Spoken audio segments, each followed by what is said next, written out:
Hardee's Happy Hour isn't your average happy hour. From 2 to 5 p.m., double sliders are only $1.25. Call it a charbroiled hour, a double beef hour, a whole lot of melty cheese hour. Call it what you want. Happy Hour at Hardee's is a good call. Offer for a limited time and only between 2 and 5 p.m. Price and participation may vary. Tax not included. Blog Talk Radio.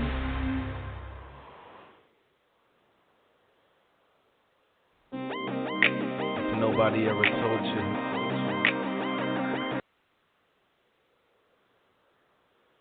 All right, everyone. You're listening to Show Talk with Angela Butler.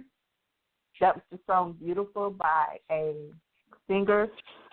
Okay, sorry, I cannot think of his name. Apologize. Today's interview is with Pastor GREER. He is from Chicago, Illinois. He also is known as Amir. And he'll correct me if my pronunciation is wrong.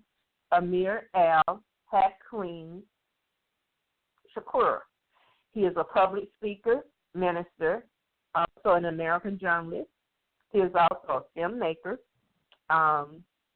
record producer, author, economist, and social activist. GREER is the founder of Freedom First International and a prominent civil rights leader.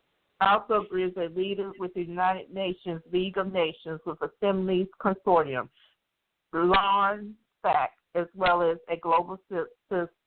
Also, I'd like to say GREER is lectured globally, election on global diversity, especially establishing social and civic engagement, the history of Dr. Martin Luther King, human rights, AIDS, HIV, and communities, American practice of government, leadership, activism, youth in America, and the African-American experience, among other topics. GREER has addressed conferences, universities, religious institutions across urban America. GREER is a specialist in criminal justice, restorative justice, organization leadership, and victim advocacy. GREER has advocated for some of the biggest civil rights cases in America, including the Tamir Rice case, Alton Sterling, Seymour Crosby, and the George Stanley Jr. case. How are you this afternoon, Pastor GREER?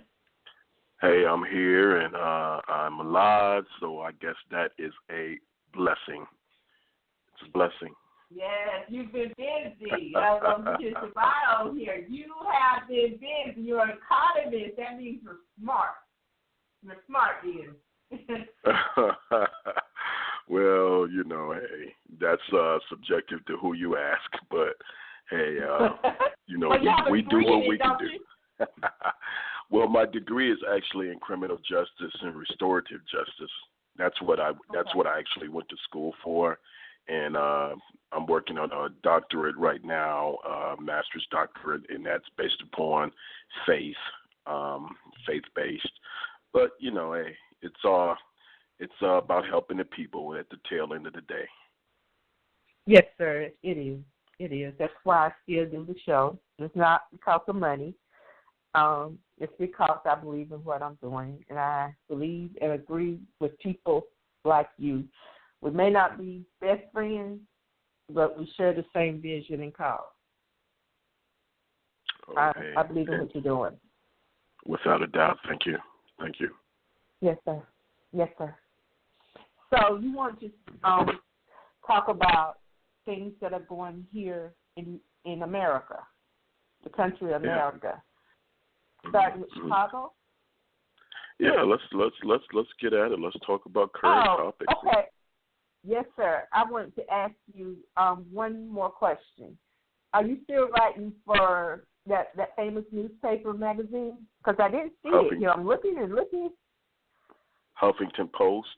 Yeah, if you Google GREER Huffington Post, you can pull up all of my articles. I am not a contributor to Huffington Post anymore.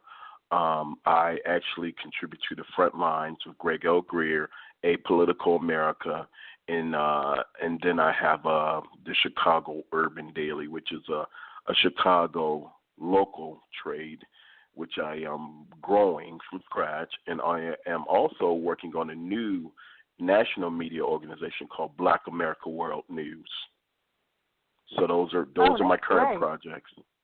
Yeah. Oh, yeah. Great. So let's start with Chicago's current topic. Well, First of all, I guess I should start by saying thank you for having me on the show.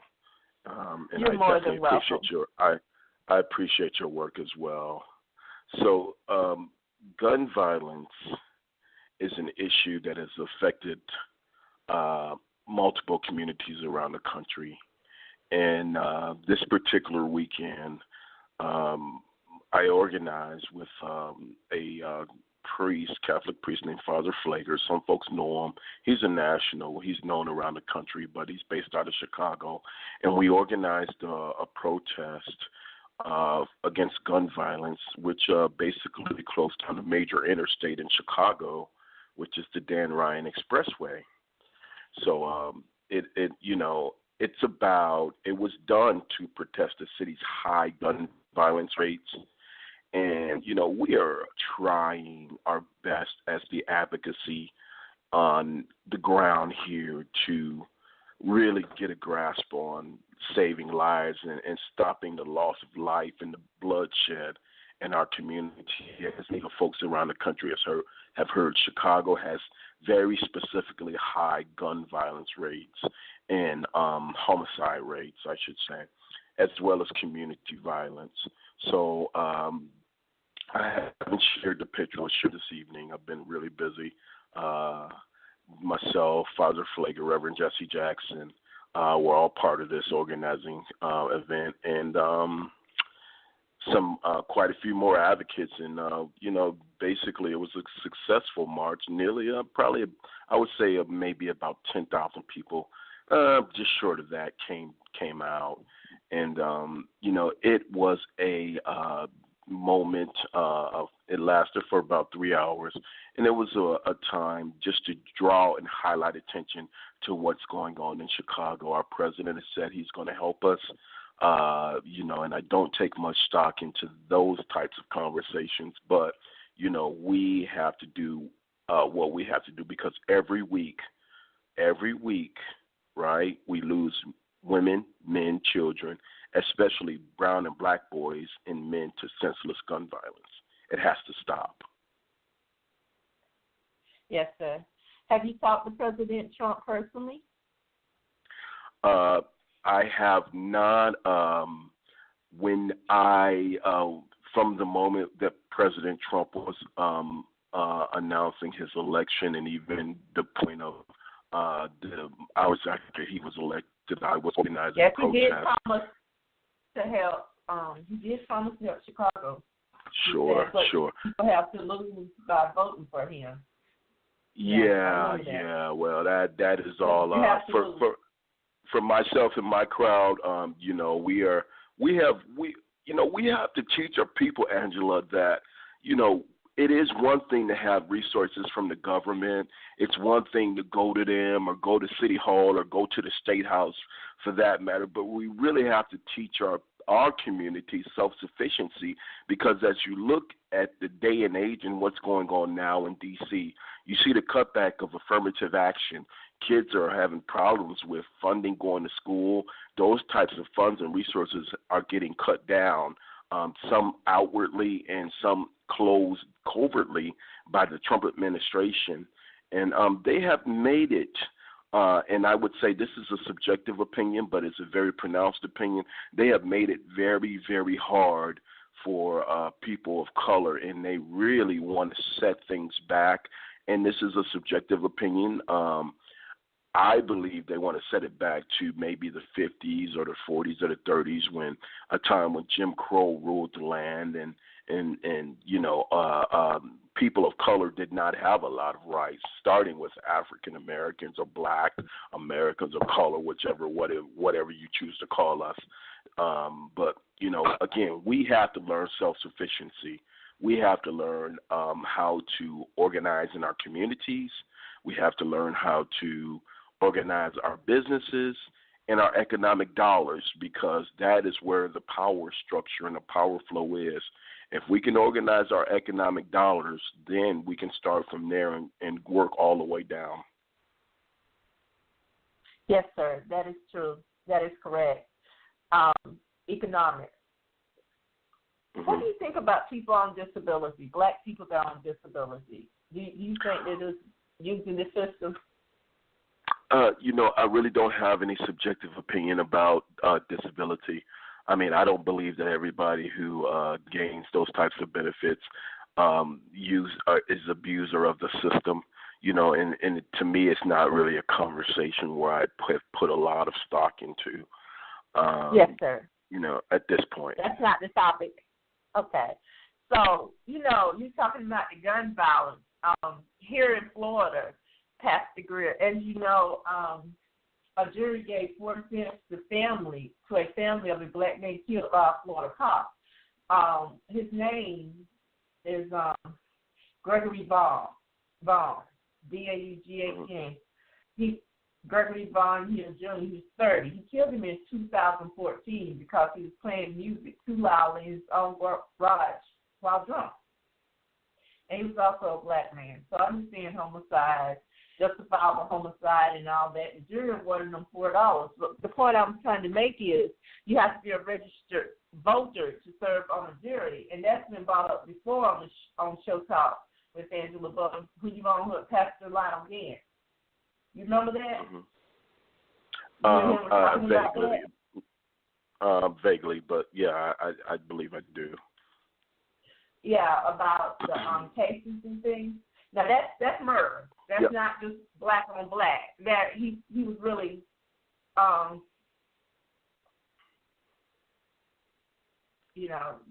that's another murder here in Florida where I'm located in the state of Florida.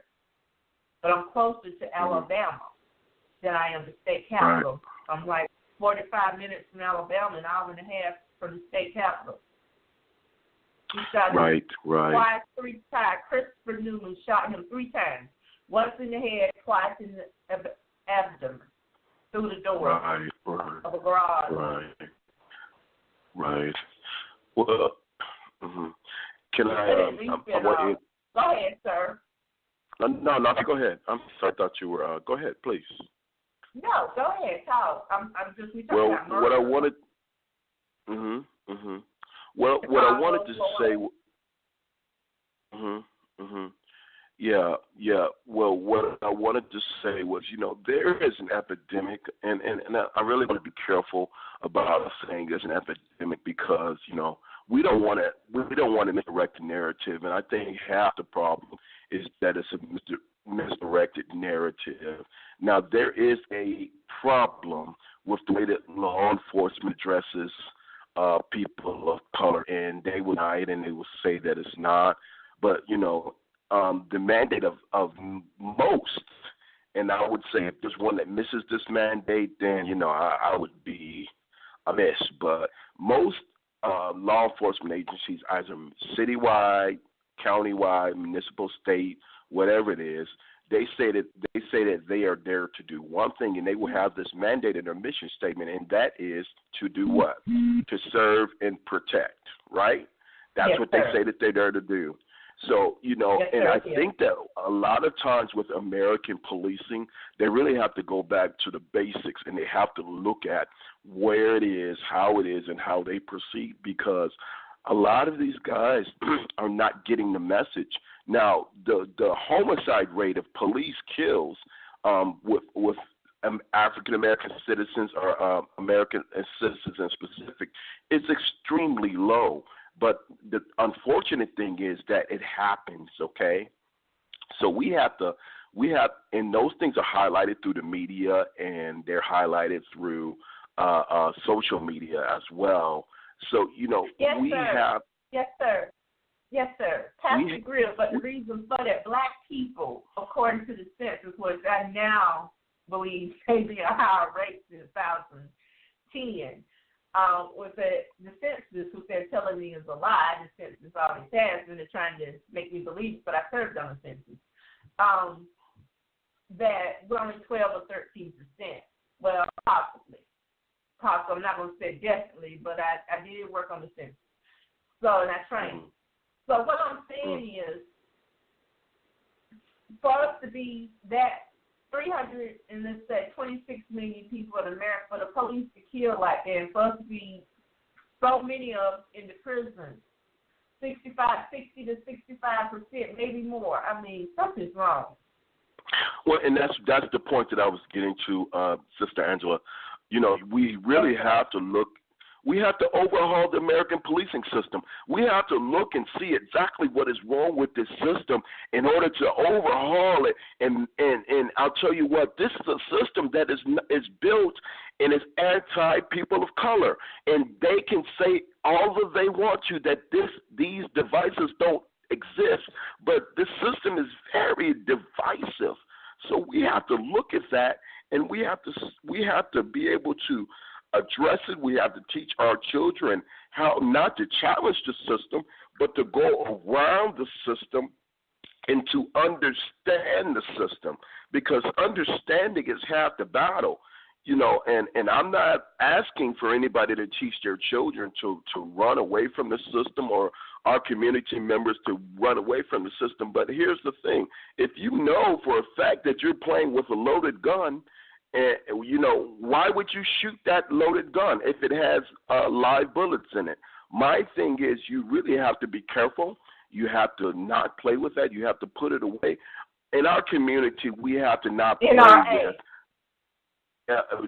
Well, the NRA is a whole nother issue, Angela. Any sensible discussion about American gun violence, the problem here, we've got to acknowledge that guns aren't going away. You know, we have to admit to ourselves that we live in a country with so many guns, progress is going to be measured incrementally. You know, we have to think about that because, you know, there are certain truths, but the right to bear arms was enshrined in the Constitution of the United States of America. You know, so, I mean, the gun violence issue is a provocative issue. You know, most people do not know that when the NRA was, and I want to know if you know this, when the NRA was founded, it was founded to take the guns back from soldiers, black soldiers, who had worked on either the side of the Union or side of the Confederacy. That's what that was founded for, to take those guns back and the rights that they were given. That's what the NRA's job was. Yes, to take the black guns back. It had the history of it is racist, very extremely racist. In current days, what keeps the guns out, I always believe, is racism. I'm sorry. Well, listen, I'm telling you, if you look at, from Charlton. It's structured. Racism is structured. I don't care what you want. It's structured from the top, from the bottom up, from the top down. It's structured. It's meant to be that way. It's meant to have even businesses. Well, we have to go to them and ask for everything and pay astronomical prices. I just paid the month before $224.68 for a key. For my vehicle. Yeah. It wasn't even the dealership. Okay. All right. If you look at the NRA, more specifically, and the presidents of the NRA and their policies and procedures, you will see that those policies and procedures do not help those of us in the African American or oppressed minority communities, because a lot of the problems is with gun violence. And when you have some of these cities and the amount of people you have per capita that live in these cities, one of the issues with gun violence is that it's going to affect people. Innocent lives have been taken because people have been in the line of gunfire. Children's lives have been lost here in Chicago. I know in a lot of other cities that there are similarly suited stories of innocent lives being taken by unnecessary gun violence. So, and it's being highlighted because it's going out of the inner cities in urban America, but now it's going into white America is being influenced by this. Yes. So now it's being placed in Florida. Yeah, I call it Mr. Trump's territory here in Florida because he has South Florida. He has this mansion there, Mar-a-Lago or something Mar-a-Lago is the name of it. Yes, in South Florida, and that was like 15 miles for him, 20 miles for him. Mass shooting. he killed a bunch of other students. Yeah. And teachers. And that's the second one here. And then there was here's my thing. Can I just say this though? Yeah. Let me just say this, Angela. You got to hear this. There are approximately 265 million privately owned guns in the U.S., according to researchers from Harvard University and Northeastern. So let me just say this to you again. Like I said before, guns aren't going away, and we gotta figure out what we are going to do. And I mean, our fight has to be a fight that is common sense and logistics. We can't tell 265 million people not to have our own handguns. But what we can do is we can look at areas and how these things are being affected. And I'd say offenders who abuse those laws maybe should get harsher penalties. The first time you get caught, here's an example. The first time you get caught, Angela, and you're an ex-felon, the first time you get caught with a handgun, being an ex-felon, and you've already spent X amount of years in the federal penitentiary because of that, I think you should get at least 15 to 20 for having a handgun because these are the problems. Or let's say the first time you murder an innocent child, that's automatically 50 or more. Right. You know what I mean? Because if we do not stiffen the laws, and I don't really have a good measurement.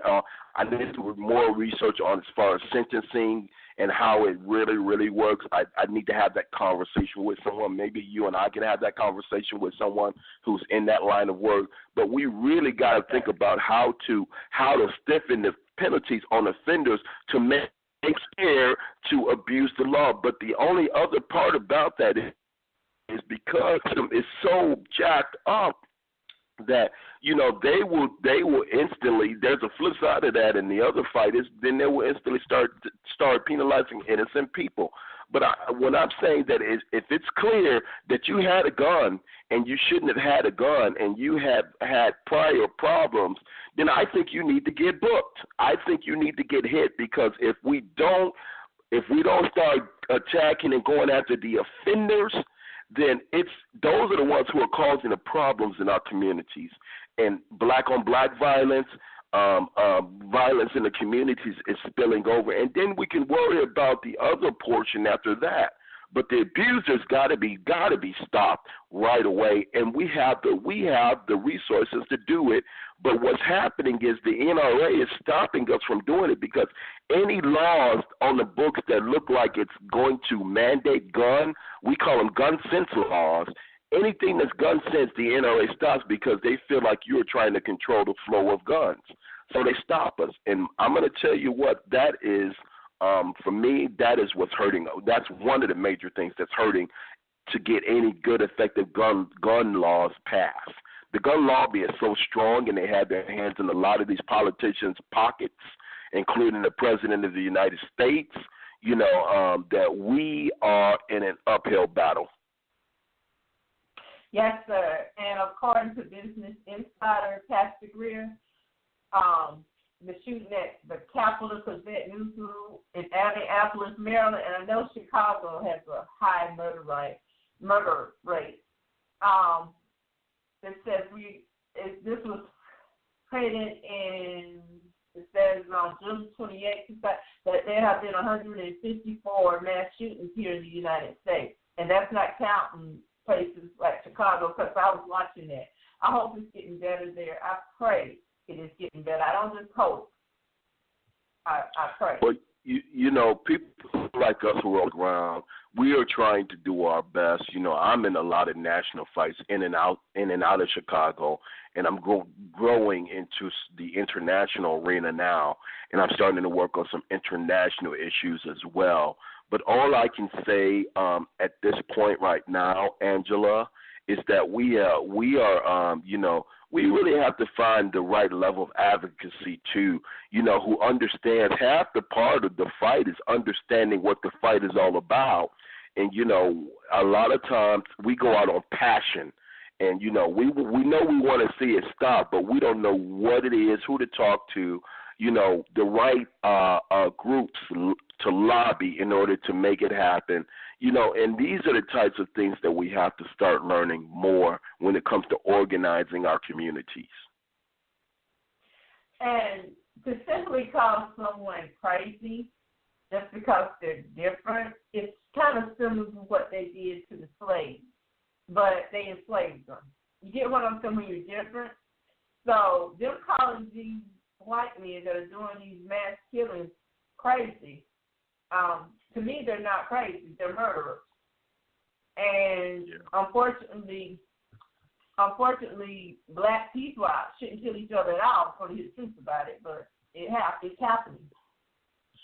Yeah. And I believe there have been, for 2018, the data, according to Business Insider, data from gun violence archive also shows more than 7,000 people have died from gun-related violence so far this year, and more than 13,300 others were injured. And guns aren't going away, right? They're not. So you said it's answer?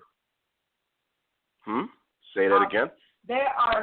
It says, according to BusinessInsider.com, it was written by Malia Robinson, Sky Gold, and Samantha Lee. This is what I'm reading from BusinessInsider.com, their website. I also have the newspaper.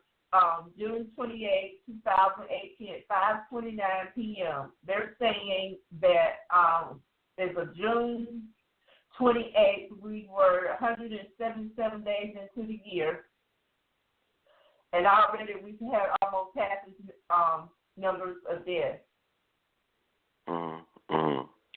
Well, and there's also some data from Gun Violence Archive also shows that more than 7,000 people have died from gun-related violence so far this year.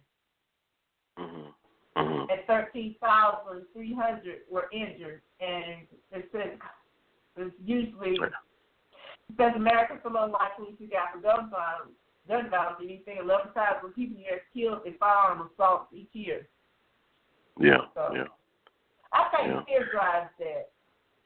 Well, let's not, again, we really got to be careful about, our subjective opinions, because we really need to know what it is that's really driving a lot of the issues. And, I mean, there's multiple issues. People don't have gainful employment.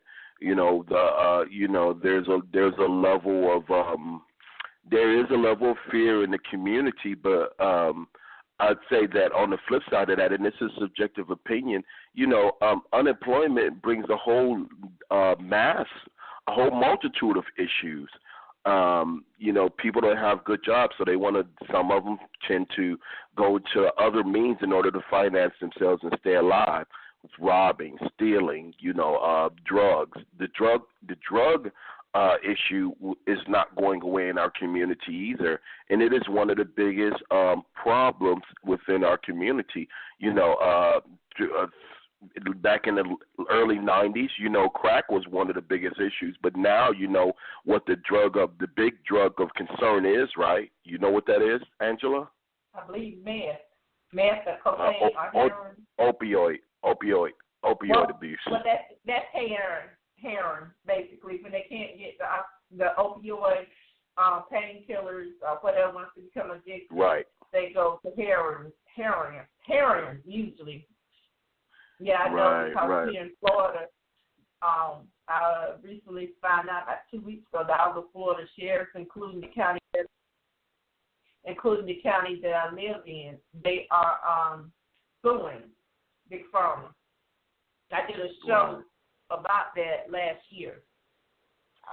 Everett, Washington. Right. Yeah. They're suing Big Pharma, and soon after that, the lawsuit started. So I don't know. But opioid addiction is because these drugs are more easier to get, and people find all kinds of ways to get these drugs. But what happens is, because they are what they are, when with prolonged use pain relievers, a lot of them, people like that because it gives you not a high, but it gives you a certain type of high. And, what the problem is, as you already know, that they are instantly addictive, but opioids like heroin, in a very short time result in death, and the addiction level is so high with it that, even people who were prescribed it, if they don't trim off of it right away, then even the doctors say that they are dangerously addictive. Yes, they are. Yes. So, again, our community has, with lack of resources, we have a lot of issues that confront us. And when I say our community, I'm happy to say that myself, I'll tell you this, Angela, I didn't identify as someone who was a black conscious, but I am identifying with the conscious community because I feel like in order to help our community, someone has to lead our community. That's not saying that I'm prejudiced and that I downplay anybody else's community. That's saying that I have decided to gauge our community and gain an understanding of the unique problems of our community. Because I'm a specialist, I can help our people out. 13 years ago, I worked in corporate America, and I was a big-time corporate exec, and I was making probably about $80,000 a year. I had a corporate car, had a house with a swimming pool down in Florida, and and I was on a plane probably 3 weeks out of the month somewhere, traveling somewhere. And I tell you what, it became, to the extent I had to question what it is that I was doing.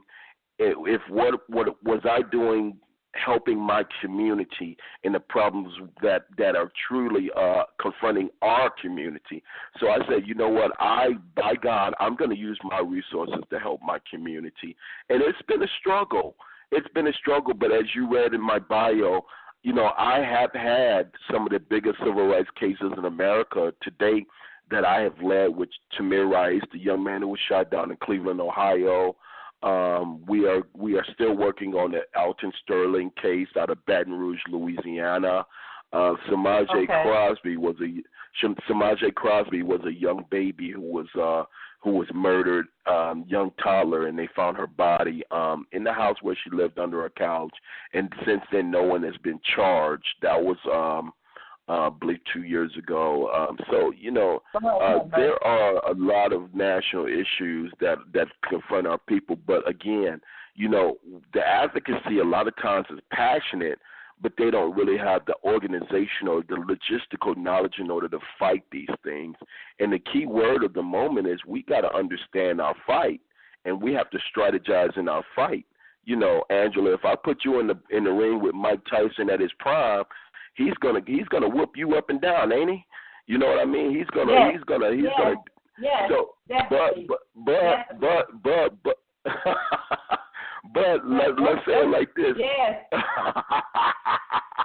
But if I gave you a little bit of insight and strategy to say, hey, the first time he threw a punch, dodge that punch, and then you know what I'm saying, and maybe if you fall out on the ground, when you fight Mike Tyson, maybe it'd be considered a knockout, but you might get the prize money and go home and still live to tell about it, right?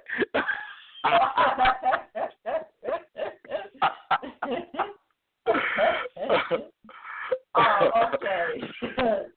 So I know that was a real crude example, but I don't know. I guess in my. I mean, he in his prime, he was something else. I mean, he really was. Oh, he was a monster. He was a monster, wasn't he?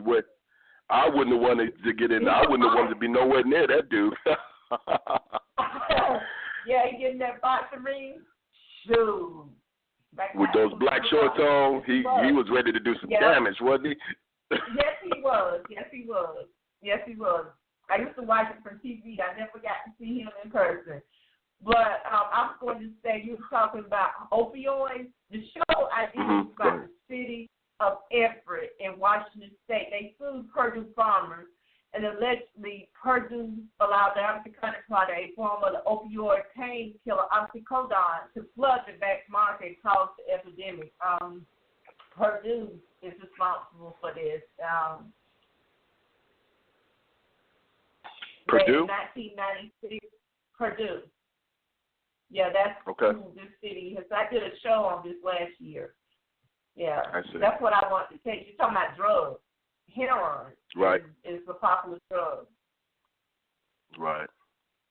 Right. Good old heroin, huh? It's not going, and it's not going to go away. I mean, crack is still out there as well, because of the easy accessibility. But you really don't hear too much about crack, and I don't know why. I haven't spent any time on it, but you hear things about opioids these days, So I mean, again, these are battles. These are battles that we have to deal with, and these are things that are confronting our community, and hey, if crack is back, I really don't know, but I'm sure it hasn't gone anywhere. I know crack hasn't gone anywhere either. Yes, it is. Mm-hmm. It is. Mm-hmm. And they're not paying that much attention to crack because it's mostly considered, I don't know if it actually is a black drug, and supposedly a cheaper drug, a cheaper form of cocaine. Yeah. But yeah. Reverend Al Sharpton once said on his show, MSNBC, that they should have the same sentence involved. Yeah. Crack cocaine and crack. But something's wrong with that. And he said they do it because it's mostly a black. They consider it mostly a black drug. I understand what you're saying. Yeah. And that's probably why it's not on the map, because as long as it's killing us and it's not killing other folks, then it's not the problem. But the Center for Disease Control and Prevention announced in 2015 that the rate of heroin overdoses nearly quadrupled the amount of crack overdoses. So I'm saying it's something out there, and again, this is I don't want to speak on something that I really don't have any knowledge about, but I mean there's a reason for that, and maybe maybe somebody like you can do a show about that. What the crack versus opioids versus heroin, and what we should know about it in 2018, right? I already have.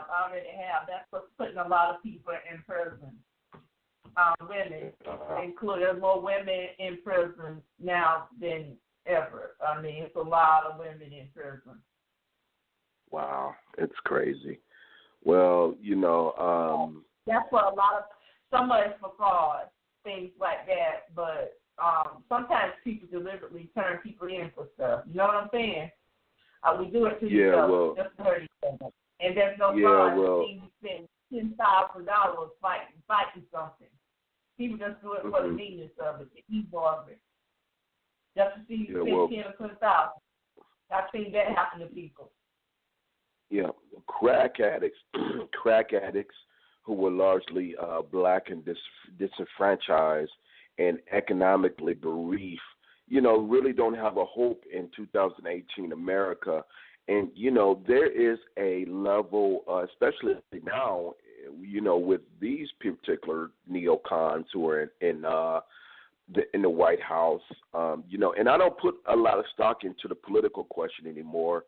I'm not telling anybody else not to, but I am, apolitical, meaning that, I understand that things are political, but I choose not to go that way.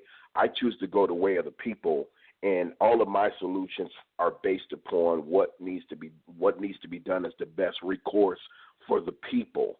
And, I'll work with politicians. I don't have a problem.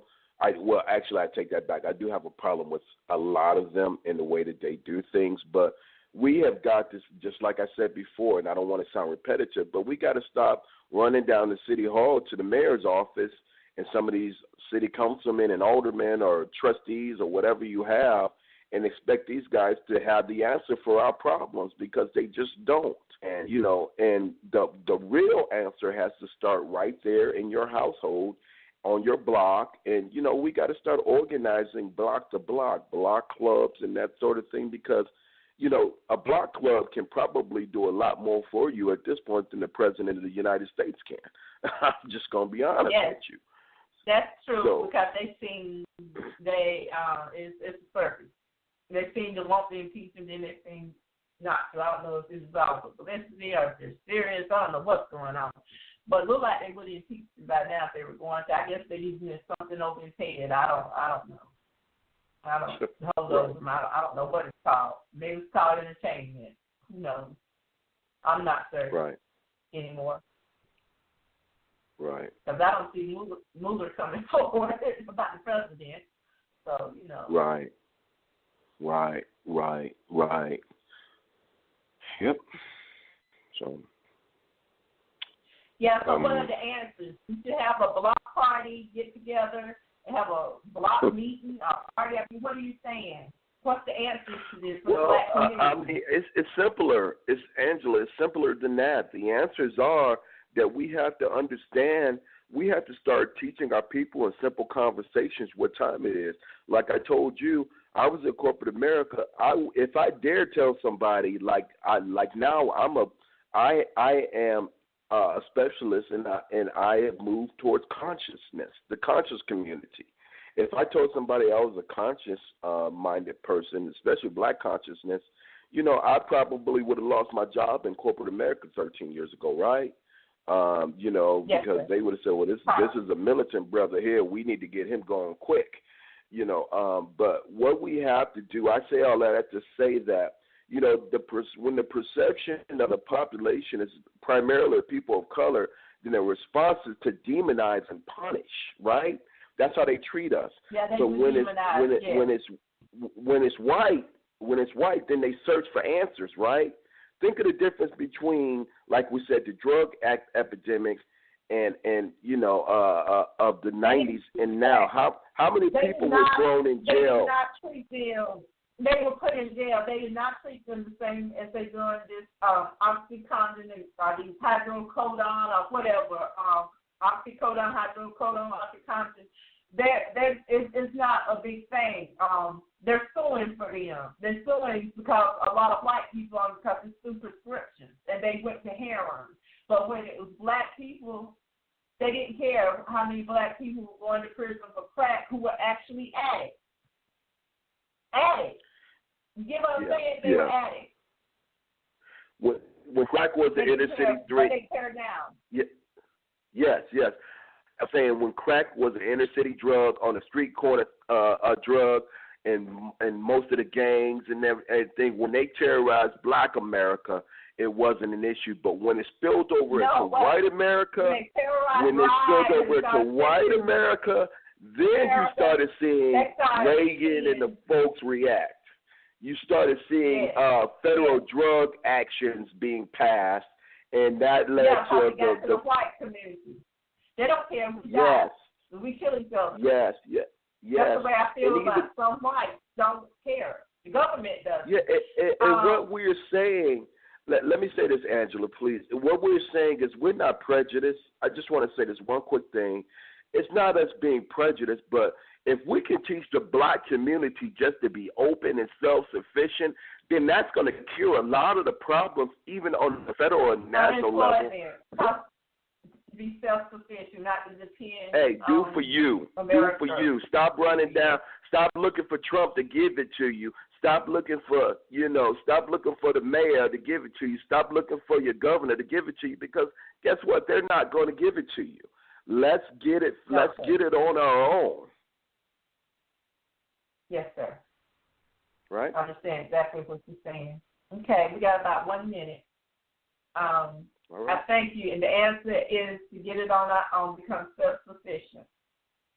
Do for self. And that help employment. Employ each other, is that what you're saying? Learn to trust each other, come together in some sort of agreement, and teach our children about what's going on. Just have an open conversation. Is that what you are saying? That's what I'm saying. Okay. That makes sense. Free yourself. That makes sense. Free yourself. Let's start that hashtag, free yourself, okay? Free yourself hashtag. You want me to put this on the show, free yourself hashtag?